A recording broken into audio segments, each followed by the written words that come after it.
So, hello guys, good evening. Andito ako ngayon sa harap ng city center. Pauwi na ako. Ayan. Magbibideo muna ako guys.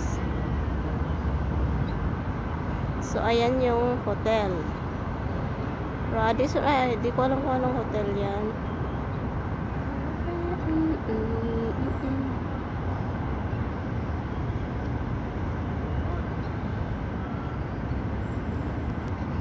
So, ngayon guys, ay pupunta tayo sa Metro Manila. May supermarket dito guys na Metro Manila.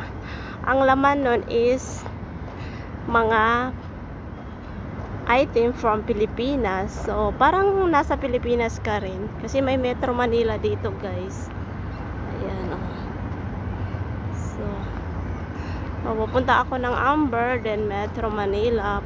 Bibili ako ng ano dyan sa Metro Manila. Yung Eskinol ba. So bye guys.